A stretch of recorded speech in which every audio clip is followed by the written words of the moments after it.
আজ ময়মনসিংহ যাচ্ছেন জামায়াতের আমির ডাক্তার শফিকুর রহমান। সকাল 11টায় ময়মনসিংহ সার্কিট হাউস ময়দানে জনসভায় ভাষণ দেবেন তিনি। আমিরের আগমনকে কেন্দ্র করে সর্বোচ্চ প্রস্তুতি গ্রহণ করেছে জামায়াতে ইসলামী। চলছে মঞ্চ প্রস্তুতির শেষ মুহূর্তের কাজ।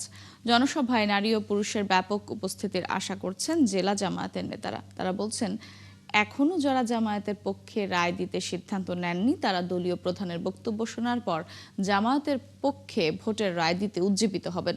নির্বাচনী এই জনসভায় ময়মনসিংহ জেলার 11টি আসনের জামায়াত সহ 11 দলীয় জোটের প্রার্থীদের পরিচয় করিয়ে দেবেন জামায়াতের আমির। জনসভার প্রস্তুতির খবর জানাতে ময়মনসিংহ থেকে যুক্ত হচ্ছেন সহকর্মী বাবুল হোসেন। বাবুল, নেতাকর্মীদের প্রস্তুতি কেমন দেখছেন? এছাড়া আমিরের আগমনকে ঘিরে তারা কি বলছেন? মৌটুসী, আপনি জানেন যে জামাতে আমির প্রথমে কিশোরগঞ্জ আসবেন এবং কিশোরগঞ্জ জনসভা শেষ করে তিনি ময়মনসিংহের যে সার্কিট হাউস মাঠের যে নির্বাচনী জনসভা, এই জনসভায় আসবেন। তো আমরা এই জামাতে আমিরের এই আগমনকে কেন্দ্র করে আমরা জামাতের নেতা কর্মী সমর্থকদের মধ্যে এক ধরনের উৎসাহ উদ্দীপনা আমরা লক্ষ্য করছি এবং তারা সবাই এই নেতার আগমনে তারা উজ্জীবিত।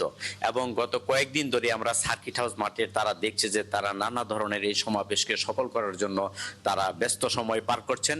আপনি যেটি বলছিলাম যে বেলা 12টা তিনি এখানে আসবেন, এরই মধ্যে মঞ্চ পুরোপুরি প্রস্তুত করা হয়েছে। আমরা দেখছি রাতভর নেতা কর্মীরা এখানে এই মঞ্চ তারা যে সর্বশেষ সাজসজ্জা সেটি তারা করেছেন এবং যদিও এখন সকাল 7টা বাজে, তার মধ্যেও কিন্তু আমরা দেখছি যে বেশ কিছু নেতাকর্মী যারা এই মঞ্চ সজ্জার সঙ্গে যারা তৈরির সঙ্গে যারা সম্পৃক্ত ছিলেন তারা এখনো কাজ করছেন। বিভিন্ন ব্যানার এবং যারা প্রার্থী তাদের সেই ছবি টানানো সেটি তারা করছেন। আমরা যেটি জেনেছি যে জামাতের আমির যখন এই মঞ্চে নির্বাচনী সভায় যখন বক্তব্য রাখবেন তখন ময়মনসিংহের যে 11টি আসন রয়েছে সেই আসনের যারা প্রার্থী হয়েছেন, জামাতের 5টি আসন এবং তাদের জোটের জন্য যে ছেড়ে দেওয়া যে আরো 6টি আসনে যে প্রার্থীরা রয়েছেন, তিনি নির্বাচনী জনসভা সেই প্রার্থীদের তিনি পরিচয় করিয়ে দিবেন এবং তারপরে মূলত এই সবাই নিজ নিজ এলাকা ফিরে যাবেন। তো আমরা যেটি দেখছি যে সেই ব্যাপক মাইকিং থেকে শুরু করে যে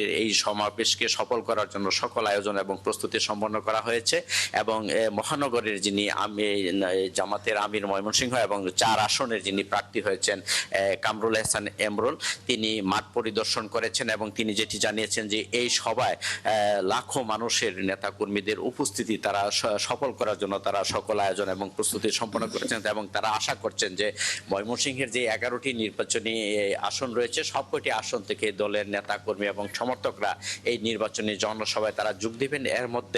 এর মধ্যে যে নারী যারা রয়েছেন তারা নারীদের বসার জন্য আপনি দেখতে পাচ্ছেন যে সামনে যে সারিতে চেয়ার রাখা হয়েছে সেখানে তারা 5,000 নারীদের বসবার তারা আয়োজন করেছেন। মৌটুসী, ধন্যবাদ বাবুল আপনাকে।